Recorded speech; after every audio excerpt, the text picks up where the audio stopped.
America's future isn't just a clash of coasts. Hidden beneath the headlines is a power struggle between how the nation is run and how it reinvents itself. New York decides which dreams become reality by concentrating money and trust. California invents the dreams that make new money matter. The real question isn't who wins, but what happens when each system shapes a crisis in its own image. The answer begins much earlier than you'd think. In 1792, 24 brokers gathered beneath a buttonwood tree on Wall Street and signed an agreement that would shape American finance. The Buttonwood Agreement did more than organize trading. It created a private club where only insiders could access the nation's capital. Reputation enforced the rules, and expulsion meant exile. This was the first layer, a system built on trust, exclusion, and control. The Erie Canal's opening in 1825 transformed New York's fortunes. By connecting the Great Lakes to the Atlantic, the canal slashed freight costs by up to 90% between Buffalo and Manhattan. Grain and goods that once trickled through scattered ports now funneled into New York. Banks, insurers, and brokers clustered near the harbor, turning the city into the country's clearinghouse. Power didn't come from inventing new products, but from rerouting value and pricing risk for the nation. By the late 1800s, J.P. Morgan's banking house sat at the heart of this system. In 1895, when the U.S. Treasury's gold reserves plunged below $40 million, Morgan's syndicate delivered a $62 million gold loan from Europe, stabilizing the dollar. Morgan's intervention proved that a handful of New York bankers could rescue the financial system when government faltered. Decisions made in a few Wall Street offices rippled across the country. The Federal Reserve Bank of New York opened in 1914, adding public authority to private power. With a monopoly on open market operations and foreign exchange, the New York Fed's fortress at 33 Liberty Street became the nerve center of American monetary policy. Layer by layer, trust, control, and intermediation concentrated in Lower Manhattan. In 1946, the Office of Naval Research awarded Stanford University its first major defense contract, launching an experiment that would ripple far beyond campus. Frederick Terman, then Dean of Engineering, saw an opportunity. Government money could fuel not just basic science, but a new kind of partnership between labs, industry, and the military. Under Terman's direction, the Applied Electronics Laboratory grew rapidly, building prototypes for electronic warfare and intelligence. The Navy's message was blunt. Time mattered more than money. Stanford doubled its electronics program, training students on classified projects and feeding them straight into local firms. The Stanford Industrial Park, opened in the 1950s, was the first of its kind.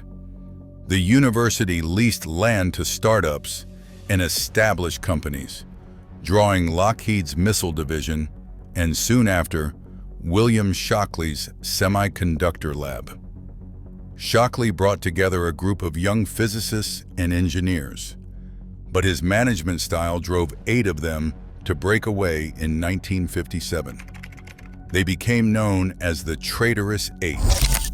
With backing from Fairchild Camera, an instrument in New York, they founded Fairchild Semiconductor in Mountain View. At Fairchild, Gene Horney developed the planar process, using a thin oxide layer to protect silicon transistors, making mass production possible. Robert Noyce's integrated circuit design followed. Defense agencies became the first big customers, paying premium prices for reliability and scale. This cycle, problem, research, prototype, production, became the engine of Silicon Valley. Venture capitalists, many with engineering backgrounds, learned to spot teams who could turn science into markets. The region's power came not from controlling existing capital, but from spinning up new industries, one startup at a time. On September 15, 2008, Lehman Brothers filed for bankruptcy, sending shockwaves through Wall Street. Trading floors in Lower Manhattan froze as the world's financial plumbing seized up. The collapse wasn't just a failed bank. It was a test of a system built on confidence and concentration. Jamie Dimon, CEO of JP Morgan Chase, later captured the mood. We're staring into the abyss. In New York, the crisis was existential. Banks that had once stabilized the country now scrambled for rescue. And the Federal Reserve Bank of New York became the command center for emergency lending. Decisions made in a handful of offices shaped the fate of global markets. But the very structure that made New York powerful, tight networks, leverage, and trust, left it exposed when those bonds snapped. On the other side of the country, California's tech giants faced a different reality. Stock prices tumbled, but the core business of firms like Google kept growing. In the depths of the financial panic, Google increased its workforce by nearly 16%, adding thousands of engineers and product managers in 2008 alone. Venture capital slowed, yet the Bay Area's startup engine didn't stall. Uber's founders met in San Francisco in early 2009, sketching out the first version of a ride-sharing app while Wall Street was still reeling. The sharing economy, mobile platforms, and new business models began to take shape in the shadow of crisis. While New York's power was tested by the loss of trust, California's ecosystem adapted, spun out new companies, and redefined what growth looked like. The financial system's fragility exposed the risks of concentration, but the Bay Area's resilience showed the value of creation and reinvention. In the aftermath, the logic of both coasts became clearer. New York manages risk and multiplies capital until confidence falters. California invents reasons for capital to exist, even in the middle of chaos. March 2020 delivered a shock unlike any that Wall Street had priced before. As COVID-19 spread, the VIX Volatility Index surged to 82, levels unseen even in the depths of the financial crisis. Trading on the New York Stock Exchange halted multiple times in a single week as panic gripped the markets. But while New York's system scrambled to stabilize flows of capital, California's response ran on a different logic entirely. In labs across the Bay Area, researchers at UCSF and other California institutions launched some of the earliest clinical trials for COVID-19 treatments. At the same time, the state's tech infrastructure became essential overnight. Zoom, founded in San Jose, scaled from 10 million daily meeting participants in December 2019 to over 300 million by April 2020. Google and Facebook pushed out new tools for remote work and digital classrooms. The sudden need for distance didn't slow the pace of invention, it accelerated innovation. Biotech startups, many clustered around Stanford and UC campuses, pivoted to vaccine research, diagnostics, and data analysis. California's risk appetite was on full display as firms raced to prototype solutions before regulatory frameworks had even caught up. In the midst of this, Elon Musk announced plans for a new AI chip at Tesla's AI Day in August 2021, signaling that the state's innovation engine wasn't pausing for the pandemic. While New York managed the chaos of capital, California generated new industries from the crisis itself, turning disruption into opportunity. The result was not just a recovery, but a reinforcement of the mutual dependence between the country's two engines of power, one built to control, the other to create.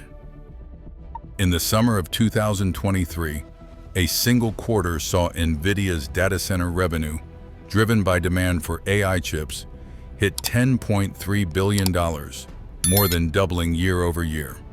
This surge wasn't just a California story.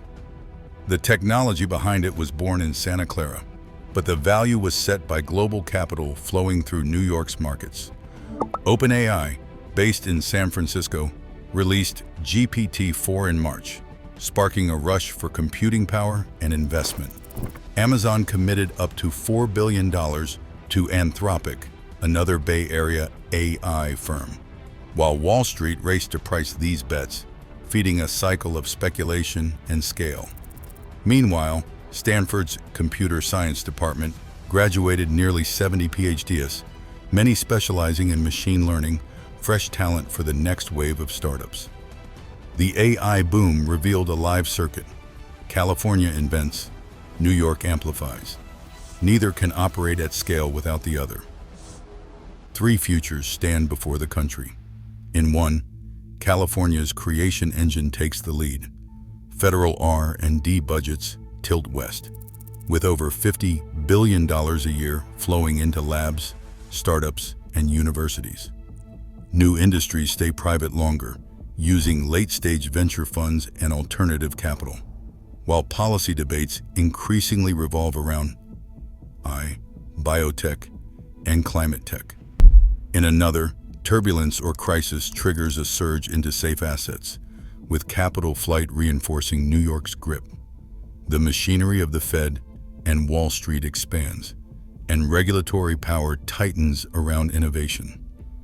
The third path is a negotiated balance, public-private partnerships and dual innovation frameworks, where California's risk-takers and New York's risk managers co-design the rules. Which future prevails, creation, concentration, or uneasy equilibrium, remains an open question. America's future isn't about choosing one model over the other. It's about navigating the tension between who decides and who invents. As new technologies and crises test old systems, the balance between concentration and creation will define what power means next. The stakes have never been higher.